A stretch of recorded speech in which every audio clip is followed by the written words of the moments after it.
보고 있는데 18장은 이제 세 덩어리로 나눌 수 있다 그랬어요. 그게 이제 1절부터 시작되는 3절까지의 내용은 이 일 후에 다른 천사가 하늘에서 내려왔다 그랬으니까 다른 천사가 외치는 내용이 3절까지에 나오고, 그 다음에 두 번째로는 4절부터 이제 오늘 읽은 20절까지인데 여기는 이제 다른 음성의 말씀이 나와요. 또 내가 들으니 하늘로부터 다른 음성이 나서 이르되, 이렇게 돼 있죠. 4절에 4절부터 20절까지 갖고 한 덩어리예요. 다른 음성의 말씀 1절에서 3절은 다른 천사의 외치는 내용, 그리고 21절부터 24절은 보니까 이에 한 힘센 천사가 큰 맷돌 같은 돌을 들어 바다에 던졌다 그랬어요. 그래서 힘센 천사의 맷돌 같은 돌을 던짐, 그게 이제 21절부터 24절인데, 지난주에 우리는 요한이 하늘에서 내려오는 다른 천사가 힘센 음성으로 외치는 말씀을 듣게 된 것이 무엇인지 살펴봤어요. 천사의 힘센 외침의 내용은 무엇이었냐면, 오늘 본문에도 있지만 2절에 나오죠. 무너졌도다 무너졌도다 큰 성 바벨론이여. 그러니까 바벨론이 멸망했다는 말씀을 우리가 들었어요. 이제 오늘은 이 바벨론이 멸망하게 된 그 이유, 그 까닭을 살펴보려고 합니다. 이렇게 살펴보기 전에 조금 정리를 한번 하는데, 17장으로 다시 가셔서 17장 1절 보면, 일곱 천사 중 하나가 와서 내게 말하는데 음녀가 받을 심판을 내게 보이리라. 물 위에 앉은 음녀가 받을 심판을 내게 보이리라고 말씀해요. 이제 음녀는 누군지 알죠? 사람은 아니다. 그러면 누구였죠? 음녀는 바벨론이라 그랬어요. 큰 성 바벨론. 그걸 어디서 찾아냈느냐? 17장 5절에서 찾아냈어요. 말씀으로 계속 이렇게 찾았어요. 그 이마에 써 있는 이름 중에 큰 성 바벨론이다.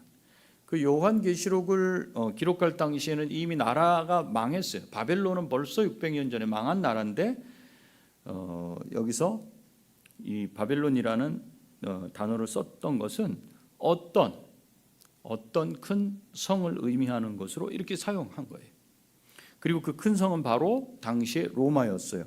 우리는 그것을 그 여자가 앉은 곳에 대한 설명으로 알 수 있었어요. 여자가 앉은 곳은 7산이라 그랬죠. 7언덕. 그래서 7언덕 사이에 건설된 나라가 바로 로마 제국이에요. 17장 9절에 있다 그랬어요. 그래서 베드로 사도도 베드로전서 5장 13절에서 바벨론을 말했죠. 바벨론을 로마로 말하는 걸 우리가 확인했어요. 그래서 바벨론이라고 쓰이면 로마라고 아는 거예요. 그렇다고 해도 그 당시에 로마는 매우 부강하고 번성한 나라였어요. 그렇기 때문에 로마가 망할 것이라는 조짐이 보이지 않아요. 지금 이 세상이 망해가고 있다. 뭘로 우리가 그렇게 말할 수 있어요? 예를 들어서 기후 위기 때문에 그렇다.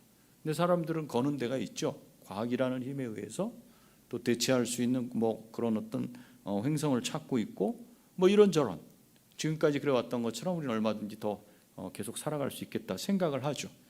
그런데 지금 로마 제국이 이렇게 번성하고 있을 때는 망할 조짐이 전혀 보이지도 않았어요. 요한계시록이 기록되고 그 이후 100년 동안도 로마는 건성해요. 번창해요. 그렇다면 앞으로 100년 후에나 로마가 멸망한다는 것을 말하면 누가 믿겠어요? 당시 하나님을 믿는 신자들도 설마 그렇게 될까? 이렇게 하지 않았겠어요? 예를 들어 교회가 지금 쇠퇴해 간다라는 말이 있어요. 문을 닫은 교회들도 많다. 이제는 교회에 새롭게 등록하는 새 신자도 없다. 이렇게 말하는데, 그러면 교회는 망하는가? 여태껏 교회는 그런 과정을 다 겪고 지금까지 왔어요. 우린 잘 모르죠, 그죠? 눈에 보이지 않고 현실만 바라보고 얘기해. 번창하면 끝없이 번창할 것 같고, 막 쇠퇴하면 끝없이 쇠퇴할 것 같은 게 우리들의 인지하는 정도예요. 어찌됐든 로마는 100년 후에 멸망하게 됩니다. 당시에는 신자들은 반신반의했고, 일반 믿지 않는 사람들은 말도 안 되는 소리 하지 말라 이렇게 했고, 죽으면서까지도 망하긴 뭘 망해, 거짓말을 하고 있다, 하나님 안 계시다, 이러지 않았겠어요? 그렇지만 로마는 100년 후에 멸망합니다. 지금 로마 사라졌잖아요. 로마 제국이. 그러면 뭐 때문에 멸망했는가? 그 멸망의 이유를 오늘 정확하게 좀 봐야 돼요. 3절이에요. 18장 3절. 18장 3절이 이렇게 되어 있죠. 여러분 개역개정에 그 음행의 진노의 포도주로 말미암아 망국이 무너졌으며 또 땅의 왕들이 그와 더불어 음행하였으며 땅의 상인들도 그 사치의 세력으로 치부하였도다.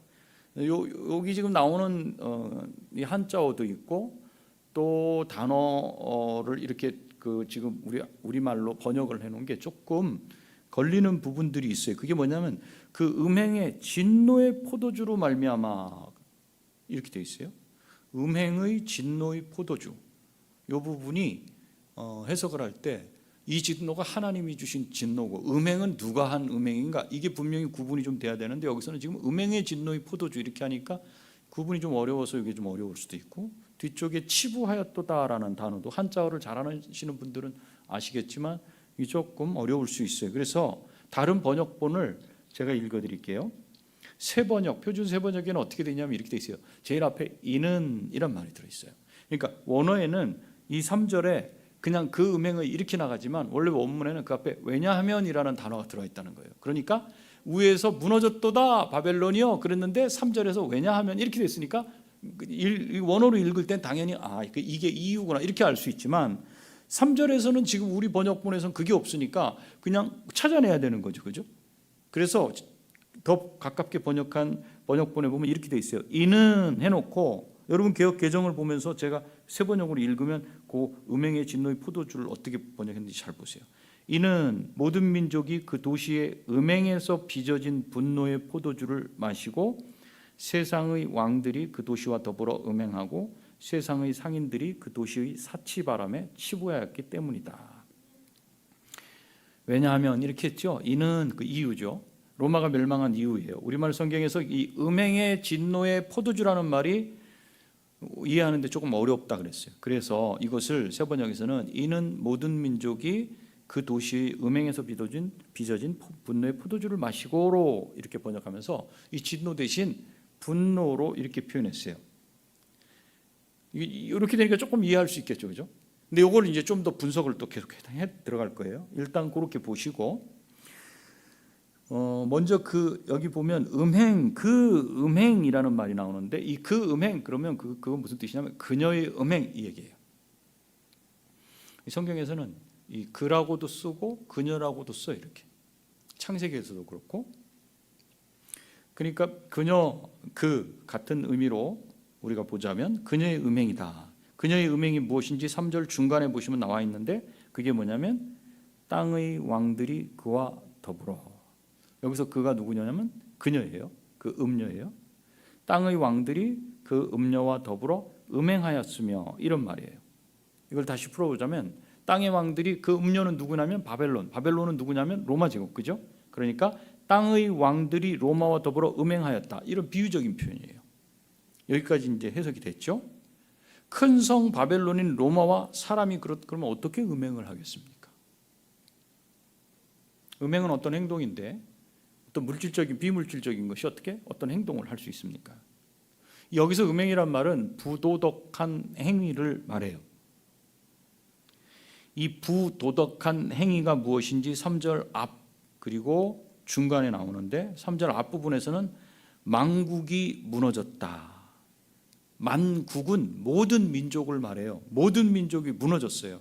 그 원인이 무엇인가? 그 음행의 진노의 포도주 때문이다. 무너졌는데 음행의 진노의 포도주 때문이다. 그리고 3절 중간에 보면 땅의 왕들이 그녀와 더불어 음행하였다. 이렇게 말해요. 그럼 이 두 말씀은 무슨 뜻일까?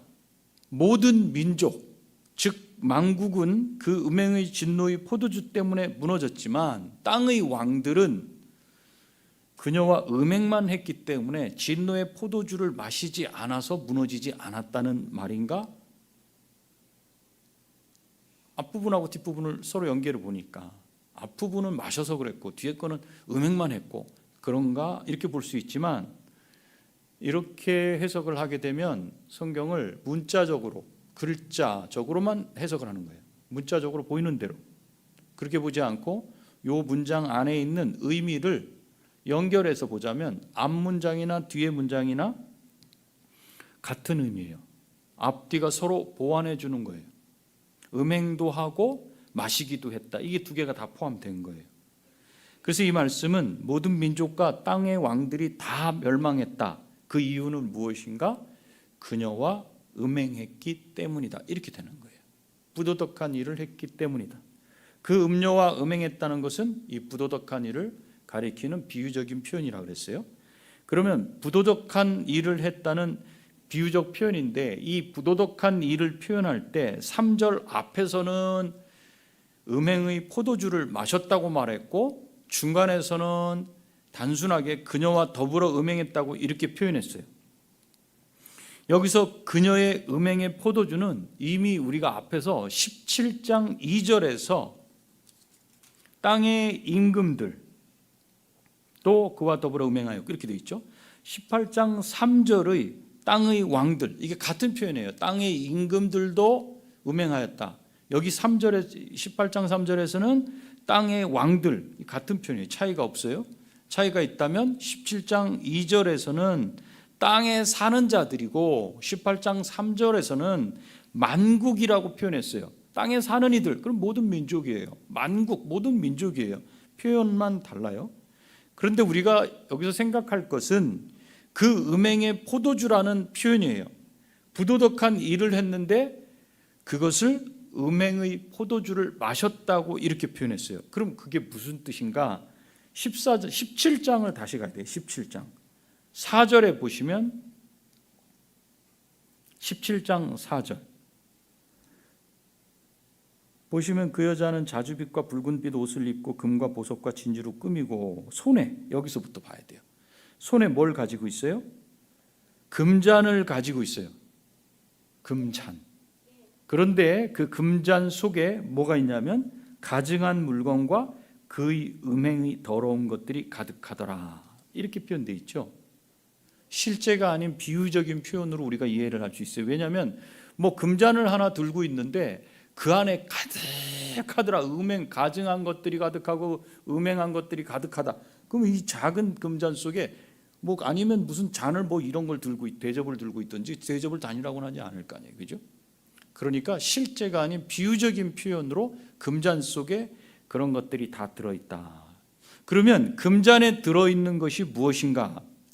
가증하고 더러운 것들이 들어있다고 그랬는데 그게 무엇인지 17장 6절이 답해줘요. 한번 찾아보세요. 17장 6절 뭐라고 되어 있죠? 또 내가 보면 이 여자가 성도들의 피와 예수의 증인들의 피에 취한지라 그랬죠. 그러니까 금잔을 들고 있는데 금잔을 마셨다는 얘기예요. 마시고 있다는 얘기예요. 그 금잔에는 4절에서는 금잔을 들고 있었고 6절에서는 금잔에 든 것을 마시고 취했어요. 그럼 무엇을 마시고 취한 걸까요? 4절에서는 가증한 물건과 그 음행에 더러운 것이라 그랬어요. 그게 무엇인지 구체적으로 6절에 딱 가보니까 성도들의 피와 예수의 증인들의 피예요. 그러니까 결국은 이 여인이 저지른 부도덕한 음행, 그것이 뭡니까?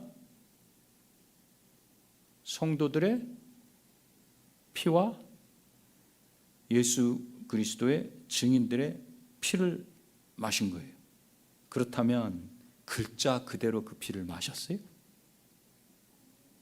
아니죠. 그럼 이것도 비유적인 것으로 이해를 해야 돼요. 성경 말씀에서 피는 무엇을 상징하죠?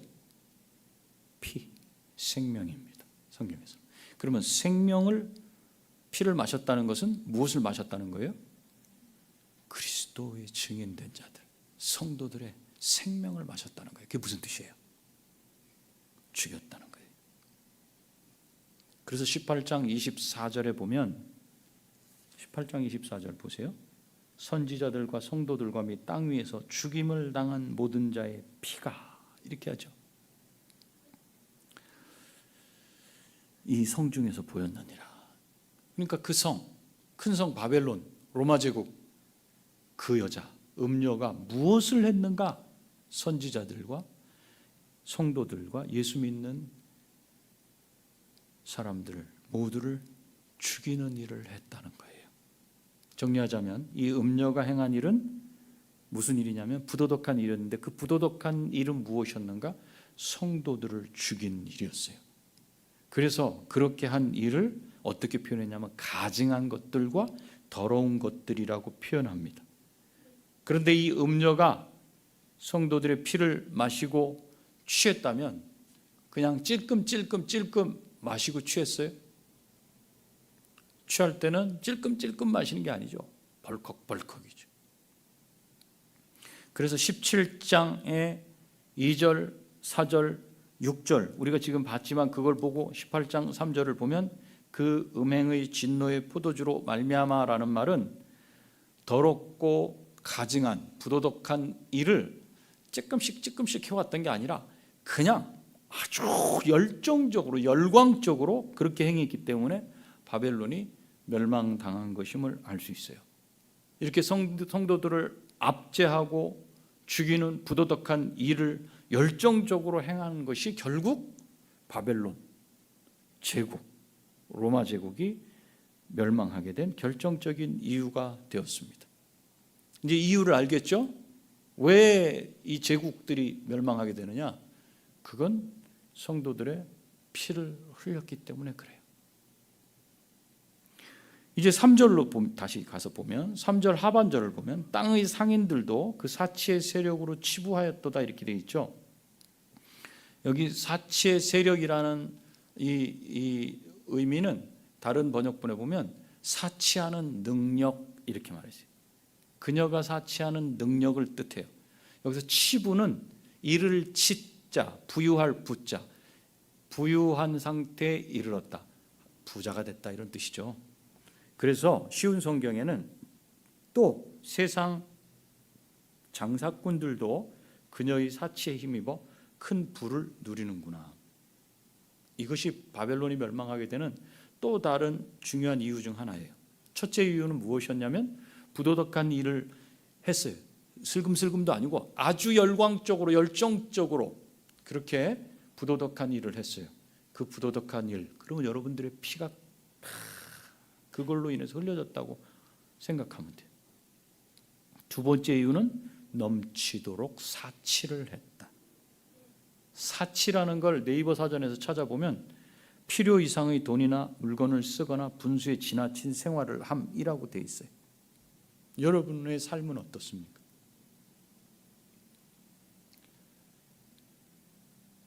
우리는 우리 자신을 한번 들여다봐야 돼요. 근데 성경을 계속해서 보면 저도 이 말은 하고 싶지가 않아요.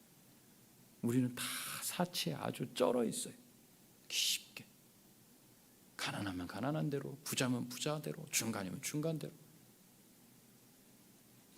그것을 보게 돼요. 사치하는 것으로 자신이 누군지를 치장하기 시작하면 그 사람 자체의 존엄성, 그게 없어져요. 인간으로서의 존엄성이 없어져요. 가만히 보세요. 우리는 하나님의 자녀라 그랬는데 우리가 뭘로 덮어요? 사치하는 것으로 자기를 다 덮어요. 그 보이지 않아요. 뭐가 보이지 않아요? 하나님의 자녀의 정체성이 보이지 않아요. 그럼 무엇이 자기를 대변해요? 사치품이 자기를 대변해요. 그래서 결국 나는 누군가, 나라는 사람은 누구로 그 존재감을 드러내는가? 내가 손가락에 끼고 귀에다 걸고 목에다 걸고 손에 차고 걸치고 있는, 신고 있는 그것으로 내 존재감이 나타나요. 그런데 그것이 사라지면 어떻게 해요? 못 견뎌요. 그러니까 어떻게 해요? 극단적인 선택을 또 해요. 사람 힘드는 거예요, 살기가. 그래서 한번 다른 사람 앞에 자기 자신이 누군지를 걸친 것이나 갖춘 것으로 보이기 시작하게 되면 그걸 못 갖추고는 못 견디게 돼요. 바벨론이 무엇 때문에 멸망했는지 두 번째 이유를 여러분 잘 생각해야 됩니다. 내 존재감, 내가 걸치고 있는 그것이 내 존재감을 나타내요. 그것이 사라지면 견딜 수 없어요. 그래서 생일에 선물을 받을 때도 어떤 선물을 줘야 돼요? 마음이 담긴 선물, 진심의 선물, 이런 건 옛날 얘기죠. 지금은 마음은 없어도 괜찮아요. 값지고 고급스러운 거 이런 게 또 와야 돼요. 마음이 무슨 필요합니까? 마음이 그 물질에 들어있지 않습니까? 이렇게. 그래서 요즘 아이들에게 무엇을 선물하면 좋을까? 교회 학교에서도 졸업 선물한다. 또는 말씀을 잘 읽어서 격려를 좀 해주고 싶다. 그러면 고민이 엄청 돼요. 저는 이미 집에서 이 정도 가치 이상은 다 받아서 누리고 살기 때문에 교회에서 뭔가 이런 걸 해서 감사하다, 나 더 열심히 해야지, 이런 게 아니라 하찮게 여겨지고, 웬만한 선물이 우리 아이들 눈에 들어오잖아요. 결국 오늘 본문이 우리에게 주는 말씀이 뭡니까? 큰 바벨론 결국 망합니다. 누가 멸망시켜요? 하나님이 멸망시켜요. 왜 멸망시키셔요? 그걸 잊으면 안 돼요. 왜 멸망시키셔요? 하나님은 하나님의 자녀들을 억압하고 착취하고 박해하고 학대하고 사치하는 자들을 반드시 심판하시고 멸망시키십니다. 도대체 로마는 어느 정도 부도덕했고 사치를 했기에 하나님께서 심판하셔서 멸망하게 하셨을까? 100년 후에라 그랬죠. 100년 이전부터 벼르고 계셔. 계속 벼르고. 마치 노아의 홍수의 그 배를 100년 이상 혹은 100년 가까이 이렇게 짓고 있는데도 어느 사람 하나 무슨 홍수야? 그런 거하고 똑같아요. 가만보면 지금 세계 역사도 똑같죠. 근데 왜 하나님께서 심판하실 수밖에 없으셨는가? 도대체 부도덕한 수준이 어느 정도까지 됐는가? 그게 5절에 나와요. 5절 처음에 그의 죄는 하늘에 사무쳤으며. 하나님은 오래 참고 인내하셔요.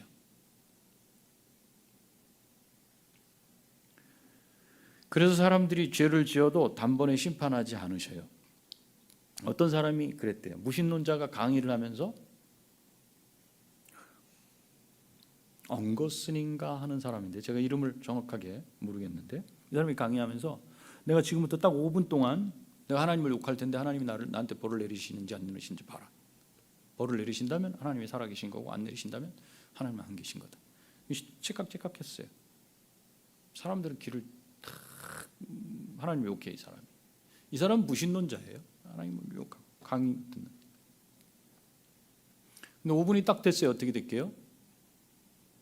갑자기 번개가 하늘에 딱 떨어졌어요. 이 건물인데 번개가 떨어져, 이 사람이 거기서 그 자리에 딱 죽었어요.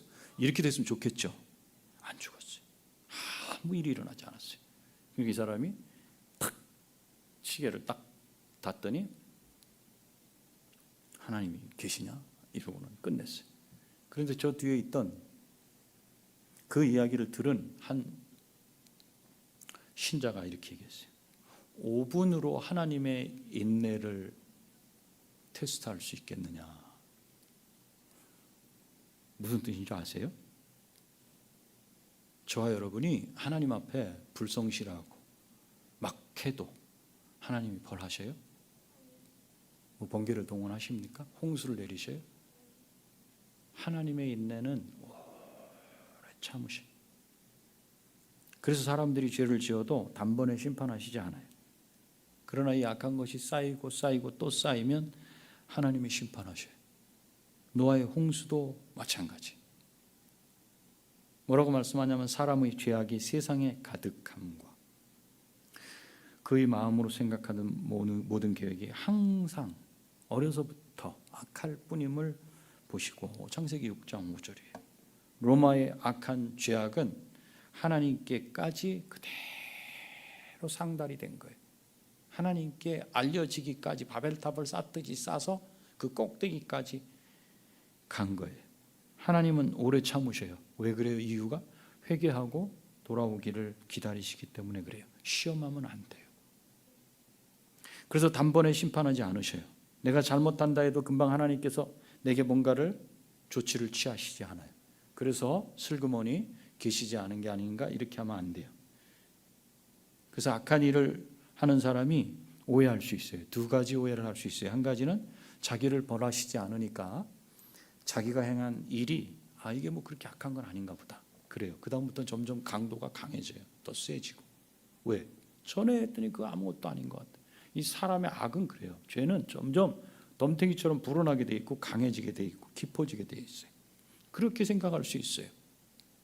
이건 뭐 괜찮은가 본데 뭐 다른 사람들 다 아는데 뭐 이 정도는 이렇게 착각할 수 있다는 거. 또 한 가지는 하나님이 능력이 없다. 이분은 보지도 못하고 또 모르실 거다. 능력이 없으니까 보지 못하고 내가 하는 소리 정도를, 내가 하는 행위 정도를 뭐 하실 수 있을까? 이렇게 착각해요. 좀 더 깊이 말하면 하나님이 안 계신다. 이렇게 착각합니다. 그러면 하나님은 무엇을 기억하세요? 5절 하반절에 보니까 하나님은 그의 불의한 일을 기억하신지라. 하나님은 기억하실 뿐 아니라 심판하셔요. 8절에서는 끝에 보면 이렇게 되어 있어요. 그가 또한 불에 살라지리니 그를 심판하시는 주 하나님은 강하신 자이심이니라. 착각하면 안 돼. 하나님은 능력이 없으시다, 안 계시다, 보지 않으신다, 듣지 않으신다, 그렇잖아요. 하나님 앞에서는 아무리 작은 죄악이라도 숨겨질 수가 없어요. 그래서 하나님을 아는 신자는 어떻게 해야 되는가? 그 작은 일이라도 자꾸 그것을 자기의 흰옷을 더럽히는 것으로 묻히지 마세요. 그냥 대충 넘어가시면 안 돼요. 누구든지 불의한 행동을 하는 사람은 심판을 받아요. 그런데 우리는 하나님께 택함 받은 사람들이에요. 하나님께서는 우리를 그리스도의 보혈로 우리 죄를 깨끗하게 하셨어요. 그래서 성도들의 모든 죄악을 용서하시고 그들의 죄는 하나님이 기억하셔요, 안 하셔요? 기억 안 하셔요. 하나님은 우리의 죄악을 기억하시지 않아요. 그런데 악인의 죄는 기억을 하셔요, 안 하셔요? 그거 기억하셔요. 그래서 착각하면 안 돼요. 악인을 그냥 놔두시는 걸 보니 내 죄악도 괜찮은가 보다 이렇게 착각하시면 안 돼요. 저들이 죄악을 기억하시고 우리의 죄악은 기억 안 하신다고? 어떻게 왜 이렇게 하시지? 비교해 보시면 우리가 하나님 앞에 우리의 죄악을 어떻게 해야 될지를 분명히 알 수 있어요. 그렇다고 구원받은 하나님 백성이 행하는 부도덕한 일, 불의한 일, 사치를 추구하는 삶, 그걸 그냥 하나님이 귀엽게 봐주시는가? 그렇지 않아요. 우리가 야곱을 통해서 봤죠. 우리가 불의한 일을 하고 사치를 하고 그러면 그 무슨 문제가 발생되냐면 우리 삶 속에 문제가, 커다란 문제가 발생돼요. 그 대가는 우리가 치러야 돼요. 두려움에 떨어야 되고 근심 걱정에 잠을 설쳐야 돼요. 결국 어떻게 해요? 그렇게 살아왔던 걸 회개하고 하나님 앞에 두 손 들 수밖에 없어요. 그 과정이 괴로운 거예요. 잠깐 끝나지 않아요. 몇 날 며칠이 될 수도 있고 한 달이 될 수도 있어요. 더 길어질 수도 있어요. 그게 우리를 힘들게 해요. 결국 우리의 눈이 다시 하나님을 향하도록 하나님은 인도하셔요. 그 정도 되면 하나님 앞에 눈물 콧물 쏟으면서 우리가 무릎 꿇지 않겠어요? 하나님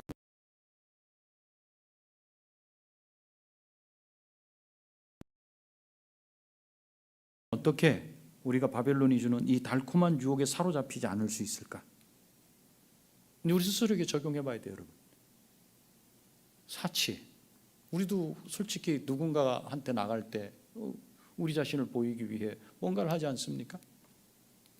너무나 익숙해 있어서 지금은 그걸 하지 않는 것이 오히려 더 어색하고 힘들어졌어요. 어떻게 해야 이 바벨론이 주는 달콤한 유혹, 그것으로부터 벗어날 수 있을까? 간단하죠. 날마다 하나님의 영광을 맛보면 돼요. 하나님의 영광을 맛본다. 너무 거창한 것 같아요. 어떻게 할 수 있어요? 하나님을 만나는 거죠. 하나님의 영광을 맛본다는 건 내가 날마다 하나님을 만난다는 거예요. 여러분, 하나님의 자녀라는 그 정체성이 우리의 자존감이에요. 난 자존감이 높다. 하나님의 자녀이기 때문에 자존감이 높고. 왜? 우리 아버지가 하나님이잖아요. 온 우주를 다스리시고 아무리 연구해도 그 피 한 방울 만들어내지 못하는 인체는 보면 볼수록 신비로워요. 하나님이 그렇게 하셨어요.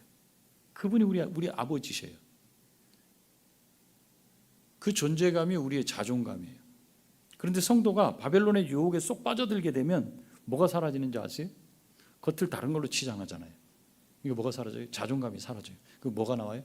자존심이 나와요. 자존심과 자존감은 다른 거예요. 자존심만 세져요. 자존심이 강해지면요, 고집이 센 인생을 살 수밖에 없어요. 우리를 위해서 갈릴리에서 요단강 세례 요한이 세례를 주는 그곳까지 오신 예수님을 한번 머릿속에 묵상해 보세요.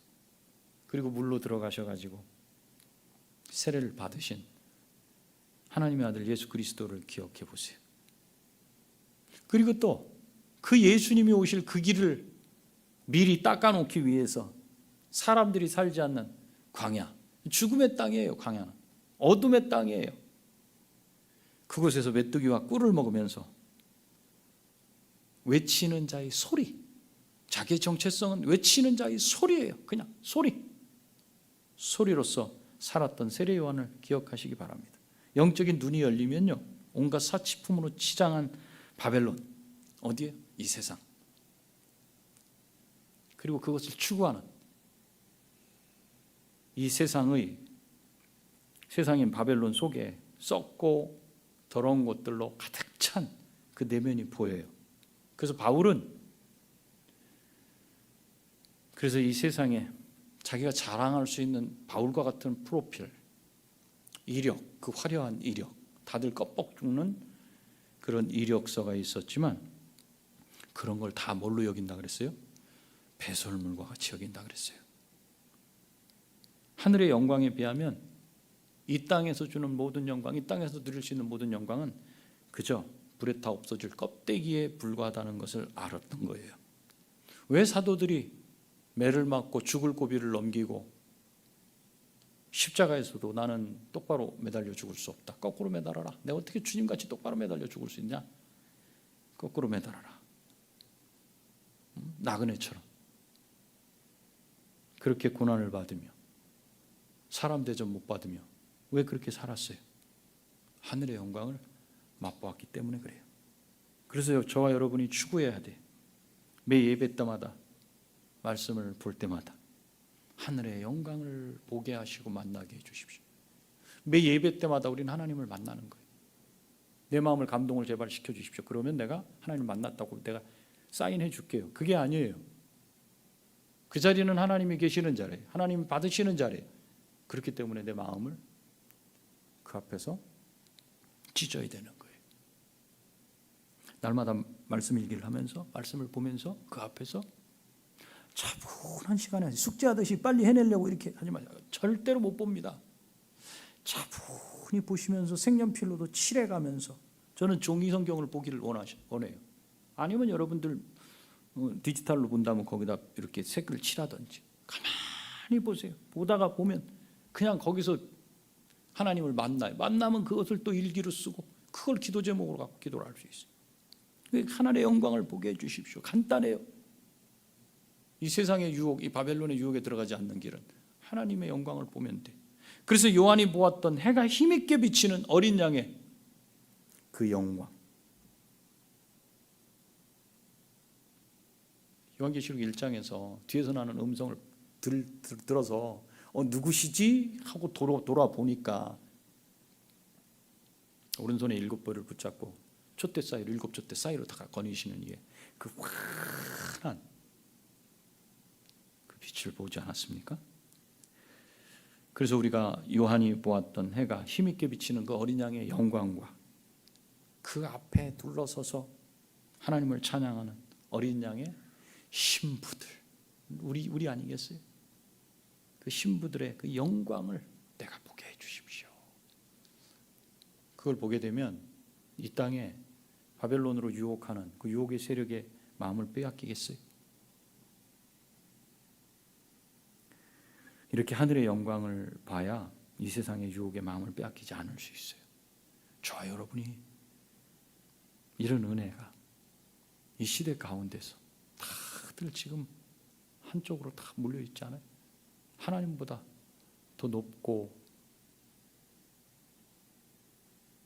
하나님보다 더 위대한 만몬이 다 손에 있잖아요. 만몬, 머니, 물질이 있잖아요. 하나님은 차선, 물질은 우선. 그렇게 해가지고는 이 세상이 주는 달콤한 유혹에서 벗어날 수가 없어요.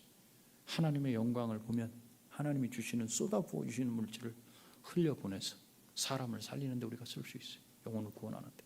근데 그렇지 않으면 사람을 살리는 게 아니라 나를 죽이는데 계속 쓸 수밖에 없죠.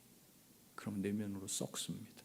그렇게 하고 하나님을 같이 섬길 수는 없습니다. 하늘의 영광, 어린 양의 신부들의 영광, 어린 양의 영광을 보게 해주십시오. 날마다 기도하시는 저와 여러분이 되시기를 소원합니다. 기도하겠습니다. 자비로우신 아버지, 이 세상의 유혹에 이미 우리 아이들은 다 들어가 있고 우리 어른들도 거기에 발을 들여놓고 목욕을 한 지 오래됐습니다. 점점 늪처럼 빠져들어가는데 거기서 주는 달콤함이 지금 당장 짜릿하기 때문에 나올 줄 모르고 신자들도 그 안에서 허덕입니다. 우리를 좀 불쌍히 여기시고 주님의 은혜를 사모하게 하시며 하나님의 어린 양의 영광을 보고 그 어린 양 앞에 둘러서서 찬양하는 어린 양의 신부들의 그 영광, 얼마나 흰옷을 입은 주님의 신부들의 영광이 화려하고 빛나고 그런지 우리가 그것을 볼 수 있도록 만날 수 있도록 허락하셔서 이 땅에 이 유혹을 눈으로 확인하고 그 속의 더러움을 발견하고 멀리하는 우리들 되고 분별해내는 우리들 될 수 있도록 은혜 베풀어 주시옵소서. 예수님의 거룩하신 이름으로 기도합니다. 아멘. 하늘에 계신 우리 아버지여, 이름이 거룩히 여김을 받으시오며 나라가 임하시오며 뜻이 하늘에서 이루어진 것 같이 땅에서도 이루어지이다. 오늘 우리에게 일용할 양식을 주시옵고 우리가 우리에게 죄 지은 자를 사하여 준 것 같이 우리 죄를 사하여 주시옵고 우리를 시험에 들게 하지 마시옵고 다만 악에서 구하시옵소서. 나라와 권세와 영광이 아버지께 영원히 있사옵나이다. 아멘.